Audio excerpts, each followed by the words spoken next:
You know, with Destiny 2 being placed on life support, no Destiny 3 in production, and Division 3 only recently ramping up development, fans of the looter shooter genre might be left wondering, is there any hope? Like, sure, we still have great ongoing titles such as Warframe, but are there any new upcoming games for us to look forward to? Well, there may just be one. I'd like to introduce you to Cinder City. Now, I've covered this game a few times already, but there's been some exciting new details, along with over an hour of raw gameplay footage that's not really been properly looked into from what I've seen. All of this kind of paint a clear picture of what exactly to expect, and helping to answer the question, does Cinder City have any chance of being the next great looter shooter, or will it once again be something tossed into the pile? Well, you know, the trash pile. Will it be trash? That's the question, and I have a few thoughts about that potential answer. Either way, let us find out together. Cinder City, what's up? If this is your first time hearing of the game, Cinder City, previously known as Project LLL,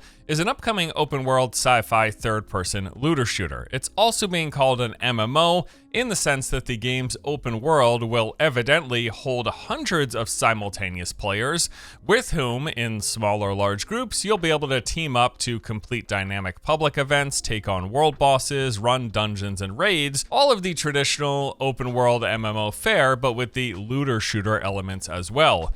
Now, from previous blog posts, interviews, and developer videos, we also know they took inspiration from a wide variety of games, notably calling out the likes of The Division, which seems pretty clear from looking at gameplay footage, but a few others as well. The game's going to be leaning mostly into the open world PvE and co-op elements. You'll have large number of players fighting alongside each other, and then in addition to the open world content, there is also going to be instanced dungeons. They said these are going to be located inside buildings, underground, and out in the wilderness. Endgame in particular is going to focus on running this instance content and doing dungeons and boss fights to get the strongest gear, and they did say they will have a matchmaking system if you don't have any friends to play with. Like me, like me, that's who I'm talking about. It does look like most of the game will be fairly solo friendly as well. The story, of course, will be, but also they said the open world content, that you're pretty much going to be able to solo everything, with the main exceptions being the massive world bosses or the instance dungeons that are especially made for groups of players, which, gotta say, I take that as a personal challenge as someone who released an entire video series soloing Destiny hard mode dungeons in Destiny 1. Yeah, all right, fine, I'll try to solo it, sure. In terms of the game's overall size and scope, here's where things get interesting. They've said it's gonna be in the vicinity of 49 to 64 square kilometers. Now, for reference, that is bigger than the maps of Skyrim, Oblivion, and Red Dead Redemption 2, and it's roughly the same size of the map of Far Cry 5 or PUBG. And within that space, they've said hundreds of players will be playing together simultaneously. Specifically, in the massively multiplayer environment that is Cinder City, how many players will you have playing together at once? Around 300 to 500 players that can play in the same space simultaneously, and for NPCs, the enemies, there will be 5 to 10 times more enemies than the players populating the area. So I believe this is a quite unprecedented size as an MMO shooter. So we're talking about potentially 500 players in a single instance with over 5,000 PvE enemies in there as well. That sounds a little... I'll believe it when I see it. That's how it sounds. And if I do see it, is it going to be at 2 frames per second? Vehicles, these are going to play a big role. We've seen a lot of these in the various footage as well. Helicopters, motorcycles, trucks, and mechs. The mechs in particular are going to be something you can actually pilot to have help in combat. It's going to be combat-centric here. Now, when it comes to the various classes and playstyles, the game will not have a kind of traditional MMO holy trinity, but they have said you can build your character to fulfill specific roles based on the skills you pick, weapons, and gear you use. You can choose to be more tanky, damage, or support focused. It is a character-based game. They say they're planning to launch with between 7 and 9 characters. They will have unique abilities, strengths, and appearances as well. In fact, when they talked about it, they specifically said, yeah, one of the characters, during his ultimate, he pulls out this super long blade and he goes crazy with it. So basically, sounds like it's going to function similar to Warframe's system or how the characters in the First Descendant worked. You pick a character, it has a set appearance, and then abilities that you can choose from that play into that overall archetype and playstyle. But again, as I mentioned earlier, you can tailor it a little bit to focus on certain things over the other. And they said there will be customization within that as well, like visual customization. Probably outfits you can purchase, right? PvP. So currently they are mainly focused on PvE. They're fleshing out the world, the different types of content, the loot chase and power progression.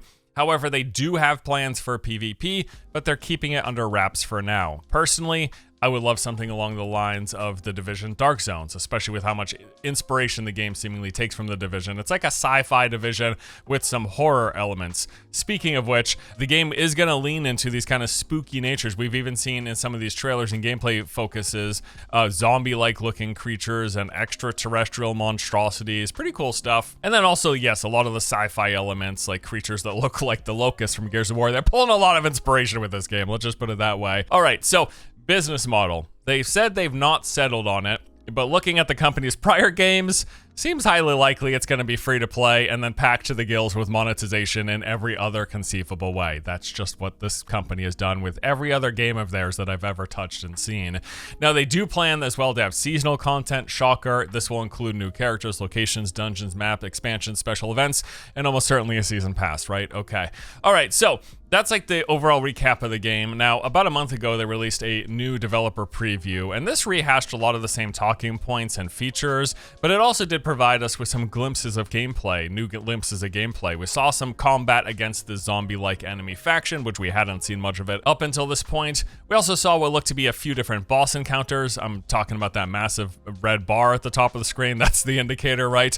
We got a clear look at some of the classes with this one side-by-side shot of 5 of them. Now, it's just kind of like portrait mode or whatever, but yeah, it's a class-based game. There was a bunch of cinematic footage and what appear to be scenes from the game's main story quest, and a few glimpses of some open-world multiplayer content with multiple people in the same space, like looking down on them. So yeah, it's pretty cool stuff. There was also like an NVIDIA DLSS trailer as well, just kind of whatever. Like, hey, the graphics look better when you switch it on, right?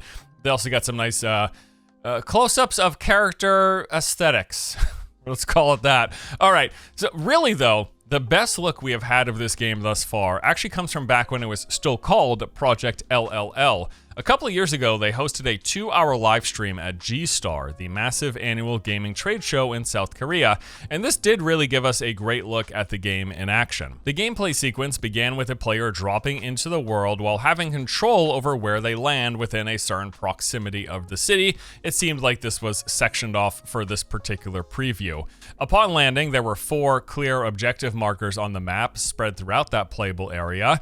They start off by fighting some like groups of basic enemies in the streets, getting a good look at some of the gunplay here, and these are the NPCs that kind of look like the Gears of War locusts. And they do this for a while heading towards that first objective. Once they arrive, they go underground into what appears to be like a parking garage. They interact with this terminal, and then while walking back up, they bump into 2 other players. Clearly planned, but nevertheless, 2 other players arrive and the newly formed trio then moves together for the rest of the gaming session, going from one point of interest to the next, completing objectives and fighting enemies.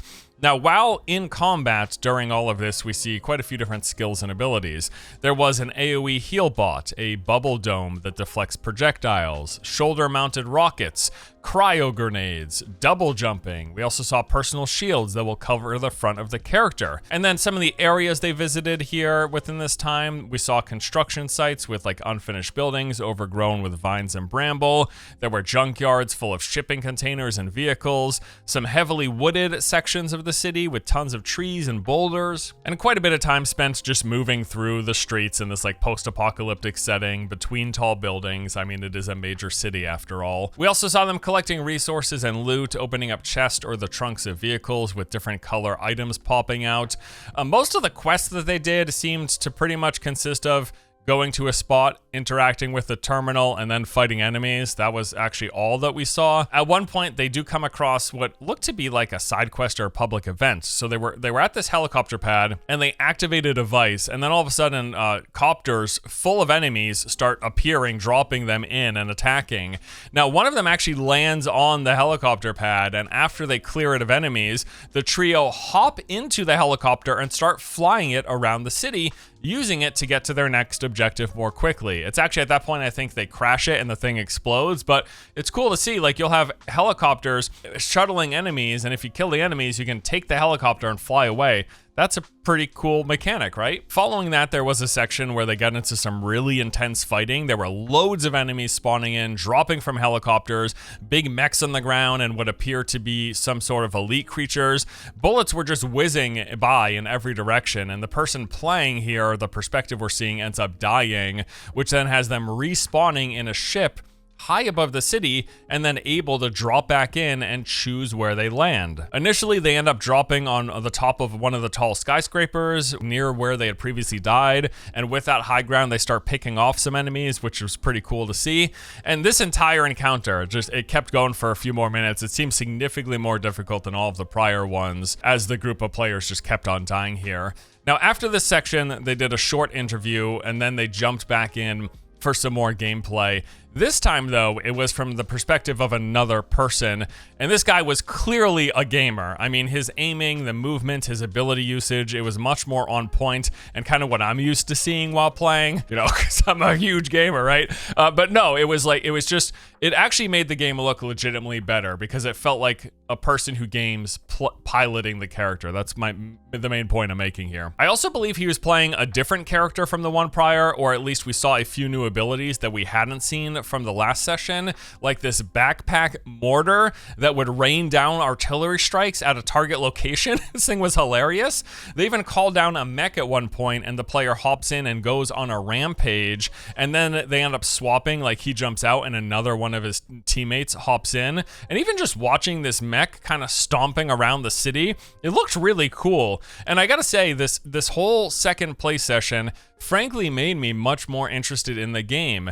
They were just a lot more active, running around the city, picking off enemies one after another, shooting helicopters out of the sky, engaging with all this different stuff. Like, it legitimately looked fun. I think this section of footage has made me the most interested than I'd been up until this point for this game, really. And yeah, so far, a lot of this looks and sounds pretty good, right? So where's the problem? Well, there are a few things that I'm concerned about.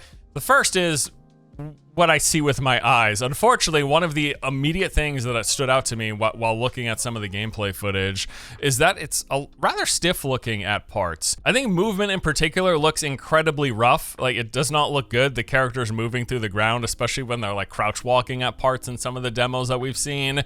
I will say the shooting and the skill usage seems pretty decent. There were a lot of the guns, like listening to the actual in-game audio, that I thought sounded pretty good. In one of the gameplay demos from last year's G-Star, someone was using a bolt-action rifle.